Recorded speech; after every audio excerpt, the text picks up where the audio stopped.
सभी छात्रों को मेरा वंदे मातरम। कक्षा 9 हिंदी इकाई 9 निर्भय बनो का आज हम अभ्यास करेंगे, जिसके लेखक का नाम है फणीश्वर नाथ रैणु। प्रस्तुत इकाई निर्भय बनो में लेखक फणीश्वर नाथ रैणु ने निर्भयता का गुण जो हम में होता है उसके बारे में बताया है। हमें बचपन से ही निर्भय होना चाहिए और इस इकाई के द्वारा लेखक फणीश्वर नाथ रैणु ने हमें निडर बनाने का प्रयत्न किया है। तो हम इस इकाई निर्भय बनो का अभ्यास विस्तार पूर्वक करेंगे। तो हम इस इकाई की शुरुआत करते हैं। प्रियोदा जो इस इकाई का नायक है, प्रियव्रत राय उसी का नाम प्रियोदा है। लोग उसे प्यार से प्रियोदा कहते हैं। तो प्रियव्रत राय मैट्रिक में पढ़ता है, वो 10वीं कक्षा में पढ़ता है। स्कूल के सभी लड़के और मास्टर यानी शिक्षक उसको प्यार करते हैं। प्रियव्रत राय को स्कूल के सारे लड़के और उसके शिक्षक भी उसे प्यार करते हैं। स्कूल की ही नहीं, उसे छोटे से छोटे कस्बे में उसको प्रायः सभी जानते हैं। सिवाय स्कूल में ही नहीं, वो जिधर रहता है वो पूरा इलाका प्रियव्रत राय को जानता है। हर रविवार की सुबह बगल में झोली लटकाकर सन्यासी आश्रम के लिए मुट्ठियाँ वसूलने निकलता है। मुट्ठियाँ वसूलना यानी मुट्ठी भर अनाज लेने के लिए निकलता है। वो प्रियव्रत राय प्रियोदा जो है वो हर रविवार को सुबह में बगल में झोली यानी एक सन्यासी की तरह झोला लेके वो सन्यासी आश्रम के लिए मुट्ठी भर अनाज वसूलने के लिए निकलता है। कभी अकेला, कभी साथियों के साथ। कभी वो अकेला जाता है तो कभी वो साथियों के साथ जाता है। स्कूल का कोई छात्र या शिक्षक बीमार पड़ा कि प्रियोदा अपनी टोली के साथ उसके घर पर हाजिर। प्रियोदा जो था वो लोगों की सेवा करना चाहता था। तो स्कूल का कोई छात्र, कोई लड़का या कोई भी शिक्षक बीमार होता है तो प्रियोदा और उसकी टोली यानी उसके साथी, टोली यानी दल, मंडली, प्रियोदा की एक टोली थी, दल था, मंडली थी, उसके साथी लोग उस टोली में थे।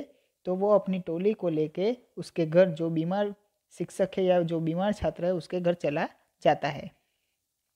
जब तक रोगी भला चंगा न हो जाए, भला चंगा यानी अच्छा न हो जाए, उसका दल सेवा में जुटा रहता है। यानी जो बीमार व्यक्ति है वो पूरी तरह से ठीक नहीं हो जाता, तब तक प्रियोदा की टोली उसकी सेवा करती है।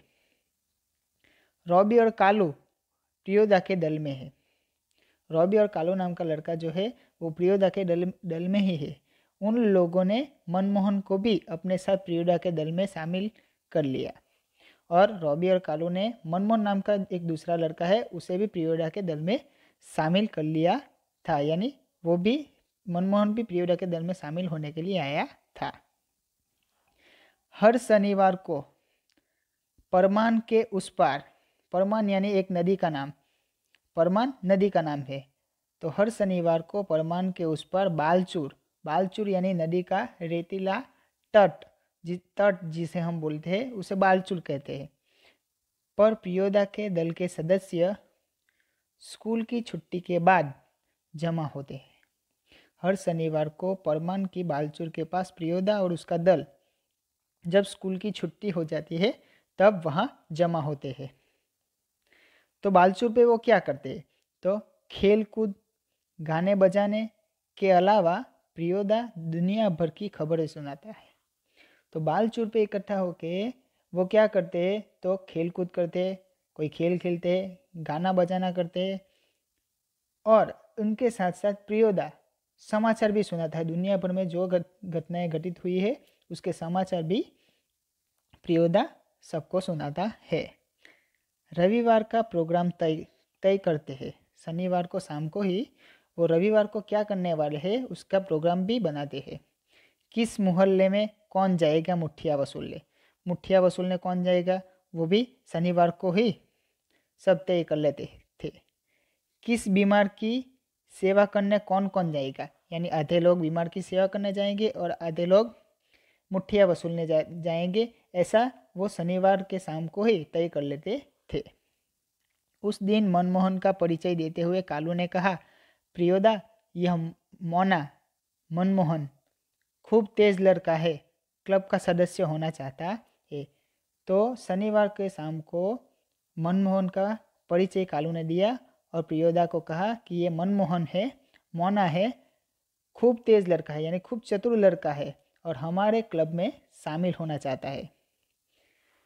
प्रियोदा ने मनमोहन को सिर से पैर तक देखकर पूछा था, भारतवर्ष के एक ऐसे आदमी का नाम लो जिसे लोग भगवान का अवतार समझते हैं।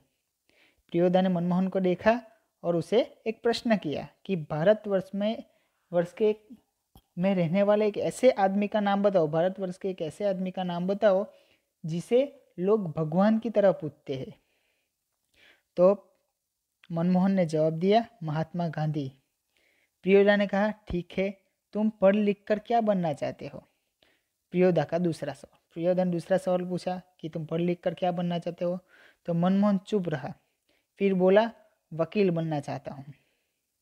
सभी ठठाकर हंसे, यानी सब लोग हंसने लगे, लेकिन प्रियोदा गंभीर ही रहे।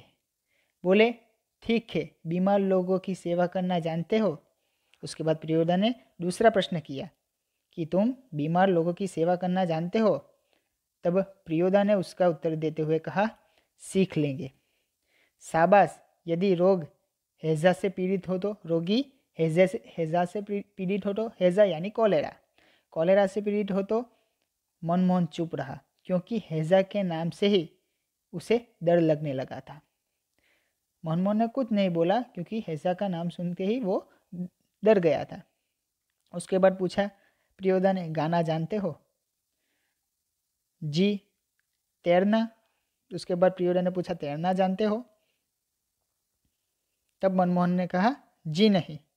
प्रियोदा ने सूर्य नारायण नाम के सदस्य से कहा, सूरज, मोना तैरना नहीं जानता। तब प्रियोदा ने उसके दल के दूसरे लड़के सूर्य नारायण से कहा कि सूरज, मोना तैरना नहीं जानता है। तब सूर्य नारायण कहता है, सीख जाएगा, एक दिन उठाकर पानी में फेंक दूंगा, खुद तैरने लगेगा। सभी हंसे। सूर्य नारायण पढ़ने में कमजोर है लेकिन शरीर उसका मजबूत है। जो सूर्य नारायण नाम का लड़का था वो पढ़ने में तो कमजोर था लेकिन उसका शरीर बहुत मजबूत है। रोज 100 दंड बैठक यानी 100 दंड बैठक करता है। उसके साथी सूरज पहलवान कहते थे, उसके साथी उसे सूरज पहलवान कहते थे। दल के सदस्यों को तैरना सिखलाना उसी का काम है। जो प्रियोदा की टोली है उनमें जितने भी लोग हैं, जितने भी बच्चे हैं, उसे तैरना सिखाना सूरज का ही काम है, सूर्य नारायण का ही काम है। उस दिन सभी ने नए सदस्य मोना यानी मनमोहन से गीत सुनने की इच्छा प्रकट की। मनमोहन पहले लज्जाया यानी शर्माया, किंतु जब प्रियोदा ने आग्रह किया तो उसने खखरा कर गला साफ किया। कौन गीत गाए वह उसने शुरू किया। प्रियोदा की टोली के सब लोगों ने मनमोहन से गीत सुनने की इच्छा प्रकट की, लेकिन पहले तो मनमोहन शर्माया, लेकिन प्रियोदा ने जब कहा तो उसने गाना शुरू किया। राम रहीम न जुदा करो भाई, दिल को सच्चा रखना जी। यह गीत मोना ने गाया। गीत समाप्त होने के बाद प्रियोदा बोले, वाह, बहुत मीठा गला है तुम्हारा। कालू, तुम प्रभात फेरी वाले दोनों गीत मोना को सिखा देना। तब प्रियोदा ने कहा कि तुम प्रभात फेरी वाले कालू को कहा कि प्रभात फेरी यानी सुबह जो गीत गाते हैं हम, वो दोनों गीत मोना को सिखा देना। सूरज पश्चिम की ओर झुक गया, यानी सूरज डूबने वाला था। बालचूर पर लाली उतर आई थी, यानी सूरज जब डूबता है तब उसकी लालिमा चारों ओर फैल जाती है, तो बालचूर में भी उसकी लालिमा फैली हुई है। परमान की धार पर डूबते हुए सूरज की अंतिम किरण झिलमिलाई, यानी सूरज डूब गया। पखेरु दल, पखेरु यानी पक्षी, पखेरु दल बांधकर बांसवन की ओर लौटने लगे, यानी पक्षी भी दल बनाकर अपने घर की ओर लौट रहे हैं। प्रियोदा के दल के सभी सदस्य पंक्ति बांधकर लौटे। तब प्रियोदा का दल के सभी सदस्य भी एक लाइन में, एक पंक्ति में घर जाने के लिए निकले। पुल के पास एक गाड़ीवान तन्मय होकर गीत गा रहा था। तब पुल के पास एक गाड़ी वाला तन्मय होकर, यानी वो गीत गा रहा था, मग्न होकर, तल्लीन होकर, तन्मय यानी मग्न, तल्लीन होकर गीत गा रहा था। भोला गरीबक दीन पहिया हरब, भोला गरीबक दीन। सूरज ने भी उसी सुर में सुर मिलाकर गाना शुरू कर दिया।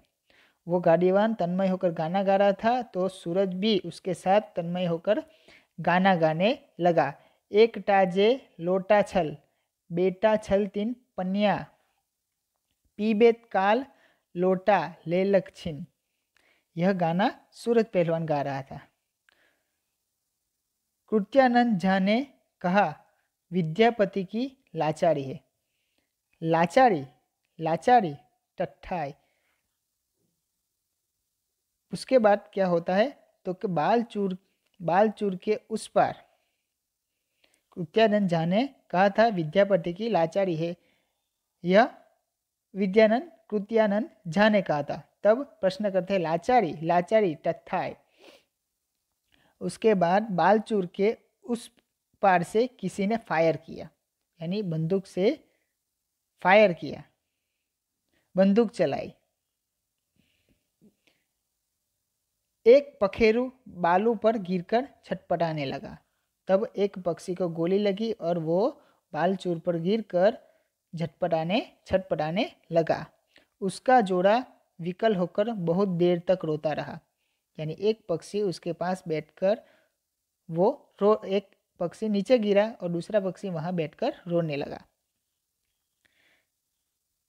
मटमैले अंधकार में एक अर्दलीनुमी आदमी दौड़ा हुआ आया।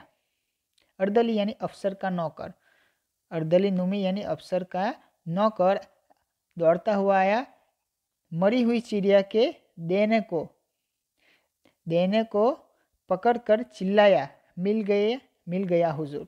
और वो मरी हुई चिड़िया के देना को यानी पंख को पकड़कर चिल्लाया कि मिल गया हुजूर, यानी उस अफसर ने जिस चिड़िया को मारा था वो चिड़िया बालचूर पर पड़ी और उसका नौकर वहां पे आया और उसके पंख से चिड़िया को उठाया और उसने चिल्लाकर कहा कि मिल गया हुजूर, यानी अपने मालिक को खबर की कि वो चिड़िया जो आपने मारी वो मुझे मिल गई है।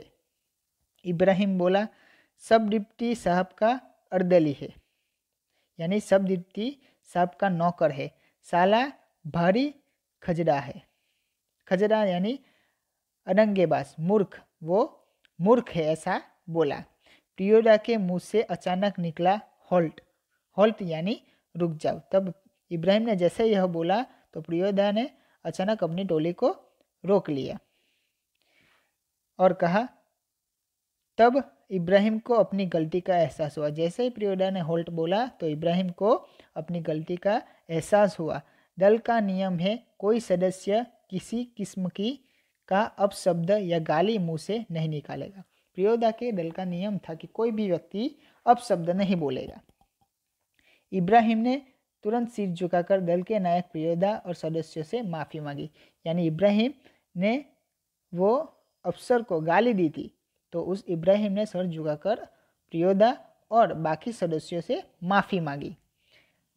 बात यह है कि साले सभी हंसे। प्रियोदा ने गंभीर होकर कहा, इब्राहिम, यह तुम्हारी 8वीं गलती है। यानी अब तक इब्राहिम 8 गलतियां कर चुका था, 8 बार गाली बोल चुका था, यानी 8 गलतियां कर चुका था। 10 होते ही हम तुम्हारा साथ नहीं रहेंगे। यानी प्रियोदा के दल का नियम है कि कोई भी व्यक्ति 10 गलतियां करता है तो वो प्रियोदा के दल से बाहर हो जाएगा। यानी अब इब्राहिम ने 8वीं बार गलती की है, तो 10 गलती होते ही वो प्रियोदा के दल से दूर हो जाएगा। इब्राहिम ने पूछा, लेकिन सरकारी अफसरों को गाली देने में क्या हर्ज है? तुम्हारा मुंह खराब होगा। प्रियोदा ने कहा, तुम्हारा मुंह खराब होगा, उनका कुछ भी नहीं बिगड़ेगा।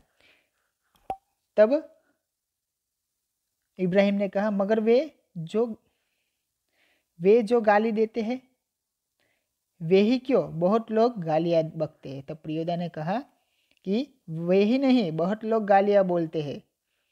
नहीं प्रियोदा, आप इब्राहिम को नहीं समझा सकेगा, वह महीन बात देरी से बुझता है। महीन यानी सूक्ष्म, बारीक बात बहुत देरी से समझता है। मैं समझा देता हूँ। देखो इब्राहिम, यदि क्लब का मेंबर रहना है तो इसके रूल्स यानी नियम को मानना होगा। इब्राहिम को कहा कि अगर तुम्हें इस क्लब में रहना है तो तुम्हें इस क्लब के जो नियम बनाए गए हैं उसे मानना होगा। नियम है कि कोई सदस्य आपस में बातचीत के सिलसिले में भी कोई खराब शब्द नहीं बोलेगा। दल का नियम था कि कोई लड़का आपस में 2 लड़के बातचीत करे तब भी वो गाली या अपशब्द नहीं बोल सकेगा। यह भी एक नियम है, जानते हो ना? बस बात खत्म। यह कहकर बात पूरी कर ली। सहुआइन धर्मशाला के पास आकर सभी ने एक दूसरे से विदाई ली। सहुआइन धर्मशाला आई, उसके पास आकर सब लोग अपने अपने घर की ओर जाने के लिए अलग अलग रास्ता उन्होंने ले लिया। कालू ने कहा, मोना तुम रास्ते में डरोगे, मैं जानता हूँ, चल मैं पहुँचा दूँ। तब कालू ने कहा कि मोना, मनमोहन, मुझे पता है कि तुम रास्ते में डरोगे, तुम्हें डर लगता है, मैं जानता हूँ यह, तो मैं तुम्हें तुम्हारे घर तक पहुँचा देता हूँ। तब प्रियोदा ने कहा, मोना डरता है, मैं उसे पहुँचा दूंगा, तू घर जा कालू। तब प्रियोदा ने कालू से कहा कि तुम घर जाओ, मोना को मैं उसके घर तक पहुँचा दूंगा। रास्ते में प्रियोदा चुप रहे, एक सूनी जगह पर आकर रुक गए। सूनी यानी जहाँ पे कोई आवाज़ नहीं होती, वैसी जगह जो सुनसान हो, तो सूनी जगह पे आकर रुक गया। सड़क के दोनों ओर बड़े बड़े पीपल के पेड़, जिस रास्ते से वो जा रहे थे उसकी दोनों ओर बड़े बड़े पीपल के पेड़ थे। दोनों ओर बहुत दूर तक खंडहर और मैदान दिखाई दे रहे थे। पास के एक उजड़े हुए मकान की ओर इशारा कर प्रियोदा ने इशारा किया सामने टूटे फूटे खंडर जैसे मकान पर, और कहा, जानते हो, इस घर में कभी मुर्दों की चीरफाड़ होती थी। मुर्दा यानी मरे हुए लोगों की चीरफाड़ होती थी। पोस्टमार्टम हाउस था। यह पोस्टमार्टम हाउस था, जब व्यक्ति कोई मर जाता है तो उसका पोस्टमार्टम करते हैं, यह पोस्टमार्टम हाउस था। इसलिए लोगों को डर है कि आसपास के पेड़ों पर भूत पिशाच किलकिल करते हैं। इसलिए सब लोगों को ऐसा लगता है कि यहाँ पे पोस्टमार्टम होता था, इसलिए यहाँ भूत पिशाच यानी भूत रहते हैं। मैदान में प्रेतनियाँ नाचती है, मैदान में भूतनियाँ नाचती है। संतालियों की तरह झुंड बांधकर क्यों डरने लगा? संतालिया यानी एक आदिवासी जाति है, उसकी तरह झुंड बनाकर सारी भूतनी और भूत पिशाच नाचते रहते हैं, ऐसा प्रियोदा ने मोना को कहा। अकेले यहाँ आ सकते हो? प्रियोदा ने मनमोहन को कहा कि तुम यहाँ अकेले आ सकते हो? तब मनमोहन ने कहा, जी नहीं, मैं नहीं आ सकता। प्रियोदा हंसे, बोले, देख मोना, भूत प्रेत ऐसे आदमी को कभी नहीं तंग करता जो 10 काम करता है। 10 काम करता है। हो, तुम्हारी उम्र में मैं भी डरता था। प्रियोदा ने कहा कि भूत प्रेत ऐसे आदमी को कभी नहीं तंग करता जो 10 काम करते हैं, 10 यानी 10 लोगों का काम करते हैं, 10 काम करते हैं, ऐसे को सताता नहीं है। प्रियोदा ने कहा कि मैं भी तुम्हारी उम्र का था तब मैं डरता था। मेरे गुरु महाराज ने मुझे हंसकर कहा कि 10 का काम करने वाला तो खुद ही भूत होता है। तब मेरे गुरुजी ने मुझे कहा था कि 10 लोगों का काम करने वाला यानी 10 का काम करने वाला तो खुद ही भूत होता है। उसको भूत क्या कर सकता है? जो खुद ही भूत होता है उसे भूत क्या कर सकता है? चलो शुरू करो। तो वह गाना राम रहीम ना। उसके बाद प्रियोदा ने कहा तो वो फिर गाना जो तुमने गाया था राम रहीम वाला वो फिर से शुरू करो ना। मनमोहन गाने लगा, राम रहीम ना जुदा करो भाई, दिल को सच्चा रखना जी। और अंत में मनमोहन के जो भीतर में जो डर बैठा हुआ है उसे प्रियोदा ने निकाल बाहर किया। प्रस्तुत इकाई में फणीश्वर नाथ रेणु भी हमें भी निर्भय बनने के लिए कहते हैं और उन्होंने प्रियोदा और मनमोहन के उदाहरण द्वारा हमें यह दिखाया है कि जो डरते हैं उन्हें निडर बनाने का हम प्रयत्न करेंगे तो हम जरूर सफल होंगे। यहाँ पे हमारी यह इकाई पूर्ण होती है। वंदे मातरम।